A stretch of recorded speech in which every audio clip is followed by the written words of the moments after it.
what exactly is tiki? The tiki phenomenon is about so much more than just the drinks. It's an aesthetic, a way of life even, rooted in pure hedonistic escapism. But with such a broad scope, it can be hard to pin down, especially as justified conversation around the cultural respectfulness of it has led to a re-evaluation of some of the key characteristics of the traditional tiki bar. So, let's try and get to the bottom of this curious blend of influences and what place it has in modern bartending. This video is actually part of a series produced in partnership with A+, which is a new website for and about the hospitality industry. Don't worry, all my usual videos will still be coming out too, but this will just let me do some deep dives into important issues facing the industry and basically nerd out on some history stuff, so I hope you enjoy. As ubiquitous as tiki came to be, it all started in the brain of a single man, Ernest Raymond Beaumont Gant, who later changed his name to Don Beach and is widely known as Don the Beachcomber. Before him, there were tropical-themed bars, but people were still sipping martinis and old fashions between the fake palm trees. It was Don who matched the drinks to the flamboyant decor and spawned innumerable imitations. Don had a wandering soul. He was already his bootlegging grandfather's right-hand man on rum runs to the Caribbean as a teenager during Prohibition in the States, and then given the choice of his parents paying for his college tuition or taking the same amount of money and spending it on whatever he wanted, he took the loot and took off, and I can't honestly say that I wouldn't have done the same. He cruised around the Caribbean, the South Pacific and beyond, soaking up the culture and customs, and of course, the drinks. Eventually, Don came home with empty pockets but full of ideas, and after working a few odd jobs, he scraped together enough cash to make his vision a reality. In 1933, he opened Don's Beachcomber Cafe right after Prohibition ended, but he already had a pretty good supply of booze because remember his bootlegging days. It was just a modest 20-seater shack just off Hollywood Boulevard in Los Angeles, and he decorated it with souvenirs from his travels in the Pacific Islands and served drinks inspired by the Caribbean islands, where rum reigned supreme, as did fresh fruit juices and spices such as cinnamon, nutmeg, and allspice. And he served Chinese food because I guess it also seemed kind of exotic. I did say it was a cultural mashup and one designed entirely to allow his guests to escape the drudgery of their day-to-day lives. The bountiful fresh fruit of Southern California gave Don plenty to play with, and he riffed on the centuries-old punch formula, 1 of sour, 2 of sweet, 3 of strong, and 4 of weak, to create his rum rhapsodies. They had titillating names such as the Missionary's Downfall and the Vicious Virgin, many ingredients, over-the-top serves, and were veiled in secrecy.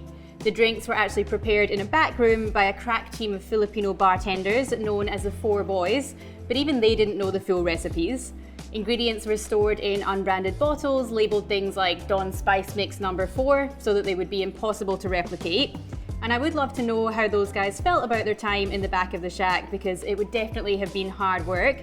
But quite a few did go on to build successful careers either within the company or with competitors, and Filipino bartenders continue to have an outsized impact on the US hospitality industry today.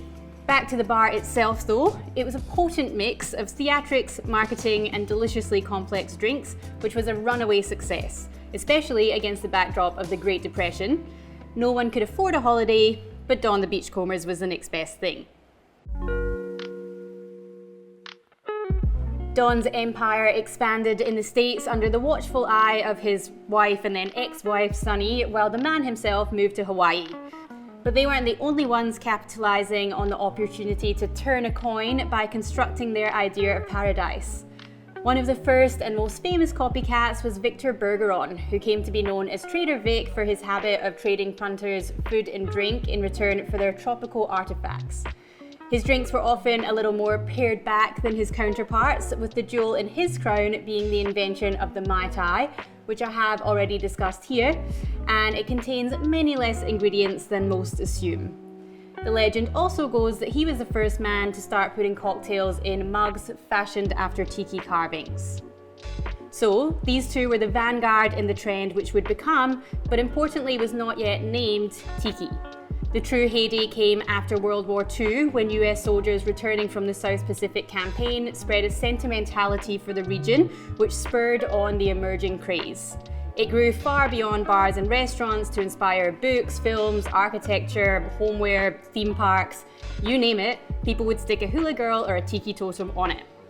It coincided with a rise in travel for pleasure, and Hawaii was a very popular destination.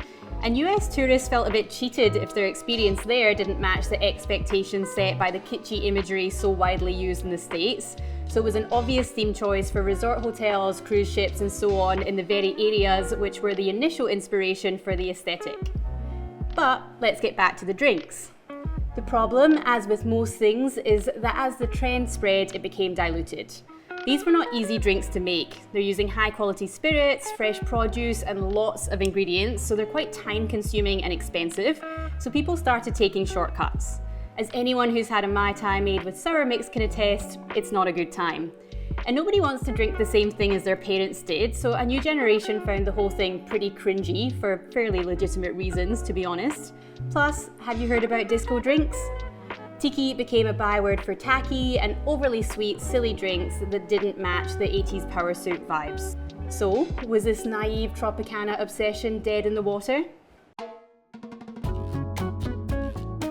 Not so fast. Nostalgia is a hell of a drug, and when those 80s power brokers kids grew up, there was a yearning for a simpler time. I'll put my hands up here. I was born in 1989 and my house is full of mid-century curios. Plus, proper tropical drinks making, so the fresh ingredients I've been talking about, plus interesting spirit spaces and thoughtful serves, actually overlap a lot with the tenets of the modern cocktail revival. Bartenders could only bang on about pre-prohibition drinks and arm garters for so long, although take it from me, if you actually had to live through it, it seemed like a lot longer. But tropical drinks were ripe to be rescued. A few folks stepped up to the job, most notably Jeff Berry, who came to be known as Beachbum Berry. The research that he undertook is not to be underestimated, especially when it comes to Don the Beachcomber's drinks, because as I mentioned, the guys making them at the time didn't even know what was in them, never mind trying to recreate them 80 years down the track. But once people were back in tune with the ratios and flavors of this kind of drink, there was no stopping them. Bartenders took them and ran, using other tools of the craft cocktail revival like amari and sherry to add even more layers of complexity and interest. The problem, though, is that it also prompted a resurfacing of a lot of the iconography which surrounded this trend, and the word tiki has risen to prominence as the catch-all term for anything tied in with this kitschy feel. Tiki is actually a Maori word, denoting a figure similar to Adam in Christian mythology, and it expanded to cover totems and carved figures of gods and ancestors. Basically the kind of artifacts that deserve a lot more respect than to be a vessel for fruity cocktails. Given that a lot of these religions and customs and languages actually died out due to colonization, it seems insensitive at best to apply them in such a frivolous way. And absolutely putting my hands up here, it's not something that I was very aware of until quite recently, so I'm doing my best to educate myself.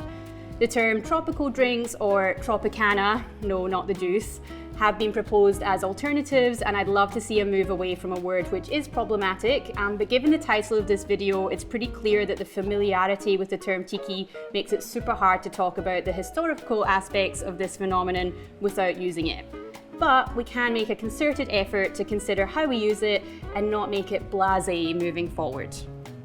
I know this may seem like a very serious conversation for a cocktail channel, but to me, it ties in with the very notion of hospitality, because you should never want someone to feel uncomfortable in your venue.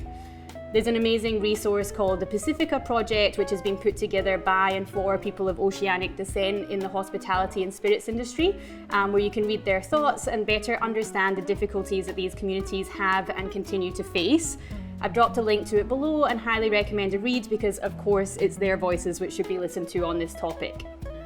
The other thing that bartenders pride ourselves on is our creativity. So quite frankly, if we can't figure out how to continue making delicious, transportative drinks in fantastical settings, but without making our venues feel uncomfortable for anyone, then we're just not that inventive.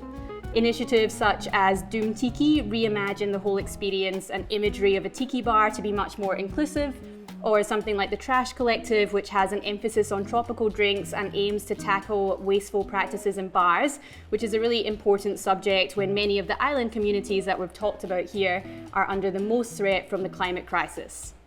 Here in Australia, we have our very own tropical paradise with amazing produce, plants and wildlife to use for flavour and artistic inspiration. And if somebody hasn't already made a bin chicken cocktail mug, then they really should. So what am I trying to say? Well, all in all, it's no wonder that we're still being drawn to this kind of escapism in the midst of a pretty difficult time worldwide, and well-made tropical drinks are truly one of life's greatest pleasures. The Tiki movement was a great lesson in not taking yourself too seriously and pure enjoyment in hospitality, which is something we certainly don't want to forget. With a little ingenuity, we should be able to continue building these experiences in a fun and welcoming way. So, now that we're thoroughly grounded in the who's, whys and whens of this enduring phenomenon, I'll definitely be filming some of my favourite cocktails to emerge from it, so make sure you've subscribed and hit that notification bell so you don't miss out. And if you're interested in a little bit more of a look at the sustainability aspect of things, there is actually a great article by A+ on their website about that at the moment. And it's great to see support for quality content on this industry that I love so much, so definitely head over to their website for articles, videos and industry support, especially if, like me, you've been mad enough to make this your life's work. Long live the tropical drink. So now you know.